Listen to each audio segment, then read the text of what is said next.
This is a 2025 Kia Carnival SX Prestige, an updated version of Kia's new for 2022 minivan, which they call a multi-purpose vehicle.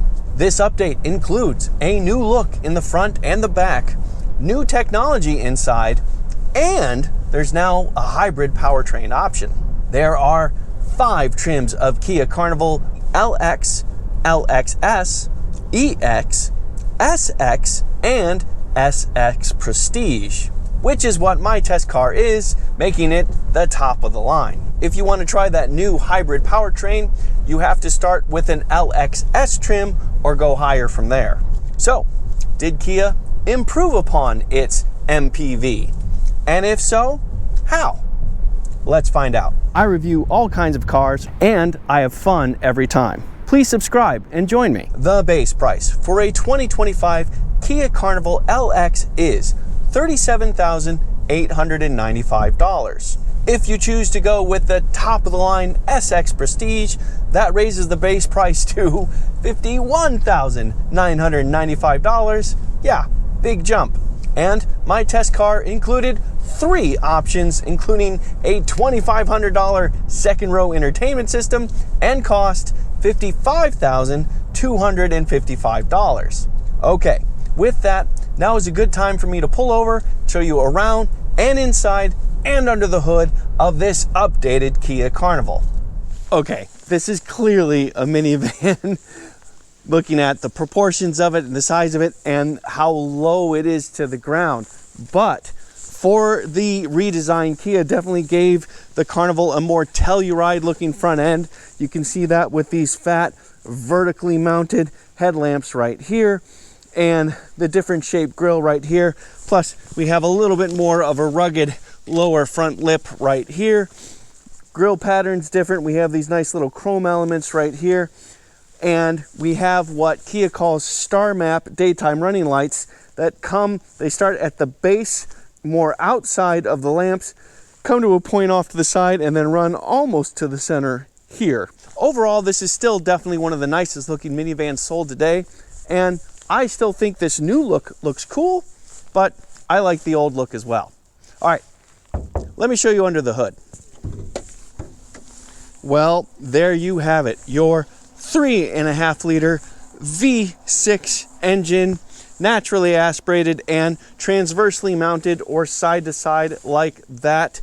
287 horsepower and 260 pound-feet of torque. The front axle centerline compared to the opening of the hood is actually pretty far back. It's basically at this rubber up here. So much of this V6 and transaxle is actually ahead of the front axle centerline. So this is going to be a fairly nose heavy front end, but we do have a lot of box behind us, so that probably makes it a little bit less sensitive than average. And finally, windshield washer fluid is on the passenger side up front, easy to fill up right here. Looking at the Carnival in profile, this gives you a better look at the Astra blue paint. This is a $495 optional extra color, and I think it looks nice. I especially think it looks nice with what Kia calls Dark Edition. That is a bunch of new dark elements added to the Carnival. That means things like the roof rail here, the side view mirror cover here, the wheels, the lower valances here, the C-pillar elements right here. All of that are darker elements. It's also the grille to give just a more darker contrast to more elements of the car. And I think it works. I think it looks nice. I will go ahead and put the dimensions up on the screen right now and let you know that I have a lot more information in the description. I already mentioned the color being black, but this is a 19-inch wheel on your Kia Carnival. If you go with one of the lower trims, you get a 17-inch wheel, but EX trims and higher get a 19-inch wheel, and I really like it. I think it's the right size tire. You have a nice look, a nice design to it, but you also still have some rubber to work with to absorb some bumps and potholes in the road and things like that. This is a 55 series tire. And yeah, this being a minivan, Of course, we've got a square setup. The wheels and tires in back are the same size as what's in front. Looking at the Carnival from the rear, the changes here are pretty subtle, but there are a couple things. Kia moved the license plate housing down low a little bit, so it sits just above the base of the liftgate right here. And you have what they call Star Map, again, taillights that run right across the entire width of the car. Now, the light elements themselves don't run the full width. They run to right about here. They come to a point here and here. And of course, when it comes to opening the tailgate, Kia has some tricks. Lock the Carnival first. With the key fob in my pocket, I'm just going to walk up to the car. Yes, this has the smart opening tailgate.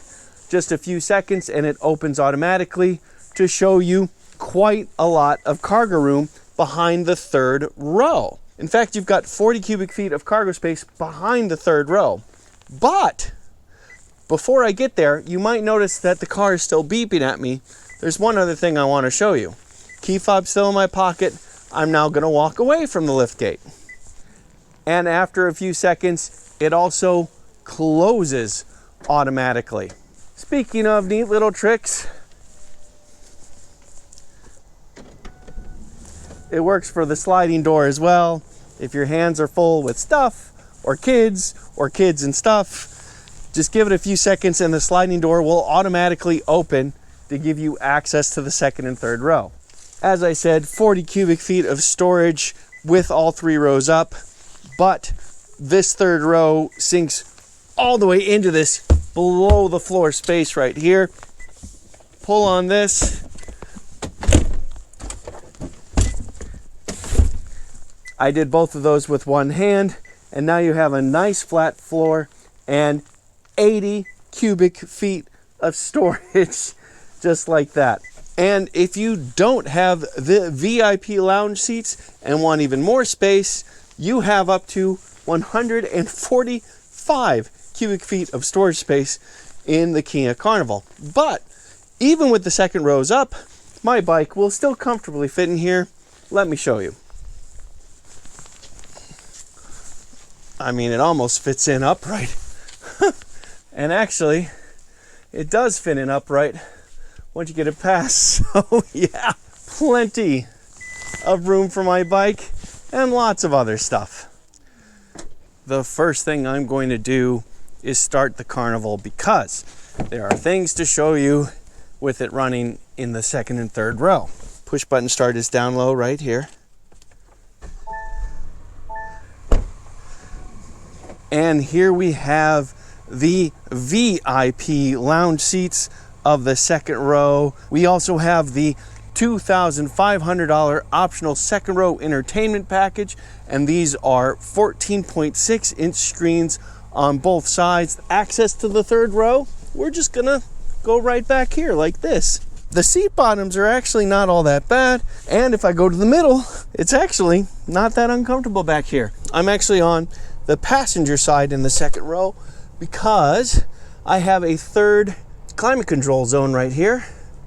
Headroom is actually still a little bit pinched back here because we have this second moonroof right here, and I do have control of it right here, but I'm not going to open it. And I do also have a manual privacy panel right there, and it is lovely. But I also have the VIP lounge seat, which means I have these controls right here. If I press this button, this is how I look now lounging. This is my perspective, I should say. Let me get out and show you what this looks like. In the Kia Carnival, you can set up your lounge seat to be like that. By the way, this is a two-tone interior and it is called Tucson Umber and Off Black that you see here, and I really like it. I really like having something other than just black. You do have the usual controls on the door, 2-position driver memory, and then a nice big pocket down here. And then we do also have plenty of seat controls in the front seat, including lots of lumbar support right there. We do have a couple of controls to the left of the steering wheel, and the steering wheel itself can be adjusted both tilt and telescope manually right there. The steering wheel itself is a nice big chunky rim that is easy to hold on to, and you do have plenty of media controls to the left, cruise control options to the right. And behind that, this is new, we have the panoramic curved display. This is very similar to what's in the new Kia Sorento. The old Kia Carnival also had two 12.3-inch screens, but they were not connected like this and they weren't curved. So that is new. There's also a new software system behind it called Connected Car Navigation Cockpit, and it is basically supposed to be higher fidelity, faster operating, those kinds of things. We also now have a head-up display. This being an SX Prestige trim, we do have all the bells and whistles, and that does include heated seats, ventilated seats, a heated steering wheel, 360 surround view camera system, wireless charge port right there, loads of USB ports, although every trim has at least 6, and of course we also have wireless Apple CarPlay and wireless Android Auto. Now, the lower trims all have this 12.3-inch center display, but this becomes analog gauges on either side and a small 4.2-inch screen in the center. You have a wireless smartphone charger down here, a nice standard looking Prindle right here, drive mode button, which we'll talk about in just a moment, and our electric parking brake. Then we do have a small tray right here before we get to the lower center console and see a nice big deep space right there. It's lovely. Looking up, we actually have several controls above the steering right here, including operation of both the front and rear sunroofs. But remember, the privacy panels are manually operated. And this does double as a screen in case you've fully loaded up your Kia Carnival. We do have drive modes in the Carnival: Eco, Normal, Sport, and Smart driving modes. Normal and Sport are pretty self-explanatory. Smart is an adaptive driving mode that's supposed to adapt to your driving habits, but it's largely in between Sport and Normal. And then Eco will just give you a slower throttle map to make it easy to keep it light with your right foot and save a little fuel in the process. We will spend most of our time in the normal driving mode, but I'm sure we'll play with Sport at least once, and sure, Smart as well. But to see how these different drive modes behave, we need to get back on the road, so let's get back on the road. All right, let's dig into the powertrain. Where does 287 horsepower and 260 pound-feet of torque come from? Well, it is a fairly old school these days 3.5 liter V6. No turbocharging, no hybrid, no anything. We do get both port and direct fuel injection and a relatively high 12.3-to-1 compression ratio. And being a naturally aspirated engine, we do get a bit more revs, and you see that in peak outputs. Peak horsepower comes at 6,400 RPM, but downside, peak torque comes at 5,000 RPM. More good news, this V6 happily runs on regular gasoline. Now, it's a little funny, but this is actually a small step down from the 2022 Kia Carnival. That naturally aspirated V6 made 290 horsepower and 262 pound-feet of torque, an improvement of 3 horsepower and 2 pound-feet. Not a lot, but something. I do not know why we lost a little power and torque. My best guess is that it was retuned and slightly detuned to help make it good for current emission standards, and that was the result. This 3.5 liter V6 bolts up to an 8-speed automatic transmission, and just like every other Kia Carnival, the power then goes to the front wheels. There is no all-wheel drive version of this minivan. If you were instead to go with the hybrid option on the Kia Carnival available now, you would get a turbocharged 1.6 liter engine and a 72 horsepower electric motor. While the outputs are not the exact same, this is very, very similar to the Kia Sorento hybrid I just tested a little while ago. The Kia Sorento version of the hybrid powertrain makes 227 horsepower and 258 pound-feet of torque, and in that setup, it was plenty to propel the Sorento around. But the Carnival is a little bit bigger and a bit heavier. But that's okay because you get 242 horsepower and 271 pound-feet of torque. If you go with the hybrid Kia Carnival, you make do with a 6-speed transmission instead of this 8-speed, and just like this car, the power still goes to the front wheels. And I have to say, there's something kind of nice about going old school. If I floor the accelerator, yeah, that's a pretty decent kick down and then good pull. That's stout pull from this naturally aspirated V6, and the transmission did behave well, did kick down pretty quickly. That was uphill, and that was in the eco driving mode. If I switch to normal, floor the accelerator again, kick down is about the same, pull is about the same, and pretty darn strong. Now, the throttle map is a little bit more aggressive in the normal driving mode, but when you're flooring it, when you're just trying to get somewhere quickly, that pretty much behaves just the same.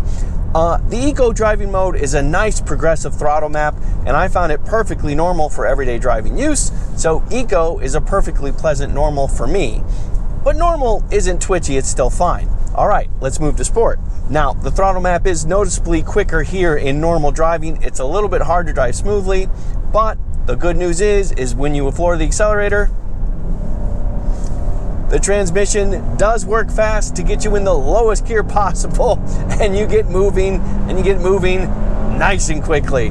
This is a nice, strong, stout V6, 287 horsepower, 260 pound-feet of torque. They're not blockbuster numbers, but it's a little bit more of a linear power buildup and everything else.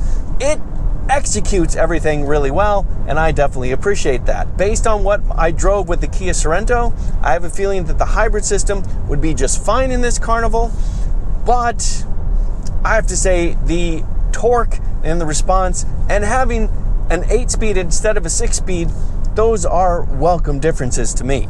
And if you go with a V6, you can tow a little bit more. The V6 version of the Kia Carnival can tow up to 3,500 pounds.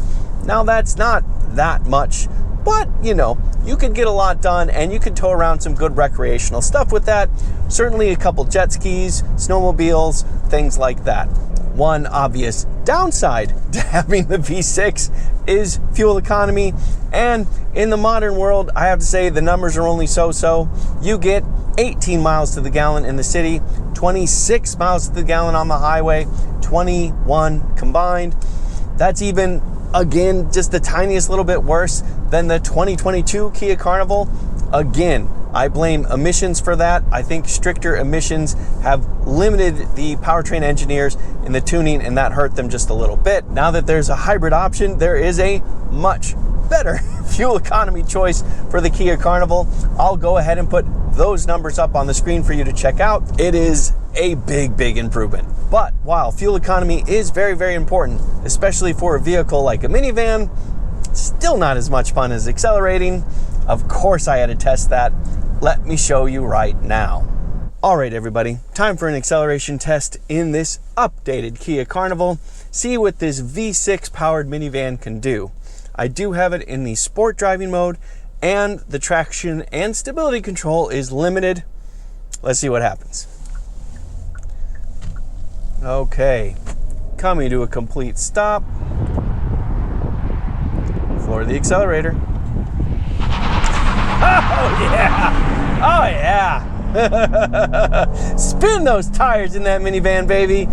Torquey V6 roaring along.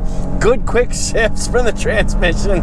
Yeah, perfectly healthy acceleration from this V6 powered 2025 Kia Carnival. We had nice wheel spin thanks to the traction control being off or reduced at least.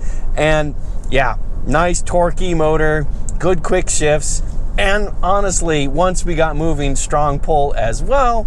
Yeah, if you're gonna light them up, might as well light them up in a minivan. Okay, let's dig into the chassis, and let me start by putting it back in the eco driving mode so I have a slightly calmer throttle. The chassis is a nice, solid chassis. It feels solid underneath you, it feels stable, the structure feels good, and it is the most common setup. You get struts up front and a multi-link suspension in back. It is four-wheel independent, and Kia did a good job of balancing the ride and handling. It definitely leans on the ride side of the spectrum, but it's not underdamped in any way. You definitely feel this thing lean when you go quickly around corners, and you get a lot of understeer early. This is a big, long wheelbase, almost 122 inches, but it's not excessive. The body roll isn't excessive. It controls the body reasonably well. Also, something I don't talk about enough in my reviews, the brakes feel good. You get a nice linear buildup of stopping power as you press the pedal, and pedal travel is right in the mix. It's easy to modulate. It's not super stiff, but it doesn't feel soggy at any time, and it's good to have confidence in the car in those ways. The seats are generally supportive and comfortable, and obviously with this SX Prestige, we have a lot of options here. Both the first and second rows are heated and ventilated seats. That's really nice. The driver also gets a heated steering wheel. I really enjoy having a head-up display, not to mention this panoramic curved display is easy to see and read and use. This is just generally a well-behaved machine, and that's true on roads like this and on the interstate. I did test it there as well. Let me show you that. All right, everybody, time for a quick stint on the interstate. See how this updated Carnival feels on the open road. We do, of course, have plenty of driving aids, including highway drive assist 2. So I do have all the systems on. We will try those out. I do actually have the car in the eco driving mode now, and of course traction and stability control is fully back on, but we're also going to just check out general comfort and those types of things. Okay, cruise control is on, set to 78 miles an hour to go with traffic. At that speed, we are just above 2,000 RPM, courtesy of this 8-speed automatic transmission. So that's doing lovely. And we are going through a subtle curve, so I'm going to take my hands off the wheel. And yeah, sure enough, lane keep assist is doing its job. We are staying nicely centered in the lane right here. Very minor corrections to keep that going. So yeah, pretty happy with that. And we also have this nice 3-lane view of what the car sees on the road. Let me quickly show you that. There you can see that we have cars on both sides of us, and something coming up directly ahead as well. That's what we can see on the instrument cluster. I don't know if it'll show up too well, but we can also see it on the head-up display as well. That's nice. That's really nice to see it that way. One other trick that Kia has, if you turn on the left turn signal, the speedometer gets replaced by a camera right there, and if you turn on the right signal, the tachometer gets replaced there. Now, the car was trying to do lane changes for me, but I was stopping it. That's what that was all about. And that's because with Highway Drive Assist 2, it will do a lane change for you. So if I put on the signal, yep, and my hands are off the wheel, and it tells me to get my hands back on, but it performs the lane change for you. It pulls you that way. It first checks to make sure everything's clear, then it gives you indication like this green gradient showing you that you're changing lanes. That's how that works. More fundamentally, this is a perfectly comfortable ride. It's handling the bumps on the interstate just fine, and the engine is staying nice and quiet, just under 2,000 RPM, and it's a nice V6 growl in the background anyway. Road noise is pretty good as well, about standard, and wind noise it's okay. You can hear wind noise. You can hear it in the seams here a little bit, and you can hear it buffeting around the side view mirror. It's not the quietest car, to be sure, but it is a big old block that you're pushing through the air as well, and it's generally doing a good job to keep the frequencies nice and low. So it's not high-pitched buffeting or squeaking or squealing or anything like that, just lower pitch stuff. This is a pretty darn good highway cruiser. So, what do I think of this updated Kia Carnival? Is it any better? Styling-wise, I kind of miss the old one a little bit, I have to say. I thought the original 2022 Kia Carnival looked cool. And this one, you know, Kia went in the Telluride direction with the front end, especially with this car, just like they did with the Sorento and everything else that they have, because the Telluride's so popular. But the same design just doesn't speak to me in the same way here as it does in the Telluride and in the Sorento. It doesn't look bad. It is cool. I do like those star map daytime running lights. That's a nice touch. But I would actually stick with the original design. However, the interior updates are good, solid updates. Otherwise, it drives just as the other Carnival did. Yes, you lost horsepower technically. No, you don't feel it at all. This feels nice and strong and stout. And the chassis, it's tuned well. It's a nice balance. If anything, Kia did refine it just a little bit, and this one is slightly better than the 2022 Carnival. And then, of course, the second row VIP lounge seats are just super cool. That's a nice thing to have. And if you want to carry 4 adults around and a lot of stuff, this is a great way to do it. So yeah, I think this is an improvement over the 2022 Kia because it is just a little bit more user-friendly than it used to be, and otherwise the same. Kia calls it a multi-purpose vehicle, and for me, it serves a lot of purposes really, really well. I'm Robin Warner. Thank you very much for watching. And thank you for watching on one of the shortest days of the year.